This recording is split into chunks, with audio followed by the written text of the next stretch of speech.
So guys এখানে দেখো একটু চিনি আর লবণটা অ্যাড করা হয়েছে। আর আরেকটা দিকে গ্যাসে কিন্তু তেলটা আবার আলু ভাজার তেলটা আবার আমরা এখানে গরম করে নিচ্ছি। এবার আপনারা দেখুন যে এই যে সেই ভাতটা আমরা করেছিলাম ওই ভাতটাকে আমরা এবার খুলে দিলাম।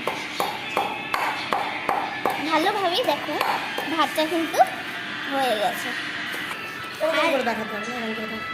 এই দেখুন সেই ভাজা বিন গাজর আর তার মধ্যে কাজু কিশমিশও দেওয়া ছিল। দেখুন আপনারা সেগুলো আমরা এখন ভাতের মধ্যে অ্যাড করে দিচ্ছি। এই ঘিটা দেবা? এই দেখুন আর ওর মধ্যে কিন্তু কিছু ঘি দেওয়া ছিল, ওটাকে পুরো দাও দেখে দেখো। আর দেখুন ঘি আর সাদা রিফাইন তেল, তাই তো দুটাই দেওয়া ছিল। তো এখন আমরা এটাকে অ্যাড করে দিচ্ছি এর মধ্যে দিয়ে এটাকে একটু নাড়িয়ে দেবো। হ্যাঁ, এবার এটাকে একটু নাড়ানো হবে। দেখুন আপনারা কত সুন্দরভাবে নাড়ানো হচ্ছে যাতে পুরো মিক্সড হয়ে যায়। হ্যাঁ, যাতে ভালোভাবে মিক্স হয়ে যায়। হ্যাঁ, এবার কি এগুলো কি করবে? হয়ে গেল ফ্রাইড রাইস, আর কিছু করবে না? দেখো এবার কি করি। এবার দেখুন এটাকে নাড়িয়ে নেওয়া হচ্ছে, নাড়িয়ে নেওয়া হয়ে গেছে না হচ্ছে। দেখাবো এই দেখো এবার ওই ম্যারিনেট করা মাংসটা আমরা ভেজে নিচ্ছি। কোনো তেলে ভেজে নিচ্ছ?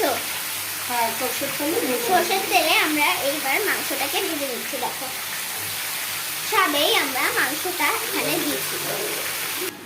আর এবার দেখুন সেই ড্রাই রোস্ট করা যে মশলাগুলি ছিল সেগুলো আমরা এবার গুঁড়ো করে নিয়েছি। আর এবার ওই মশলাটাকে আমরা কিন্তু এই রাইসটার মধ্যে অ্যাড করে দিচ্ছি যাতে এর টেস্টটা আরও সুন্দর হবে।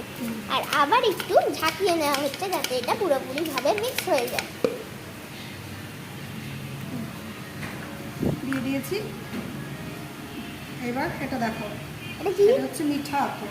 আরে তা তুমি দেখা, আমি কি দেখাবো? তোমার হাতে দেখাবো? মিঠা আতর। আর এই দেখুন এটা হচ্ছে মিঠা আতর। আমরা মিঠা আতর এতে মিক্সড করে দেব। হ্যাঁ, আমরা এখানে 2 ফোঁটা মিঠা আতর মিক্সড করে দিলাম। আর দেখুন এখানে কিন্তু আমাদের ফ্রাইড রাইসটা রেডি হয়ে গেছে। এবার এটা দমে বসাবো। এবার এটা দমে আমরা বসাবো।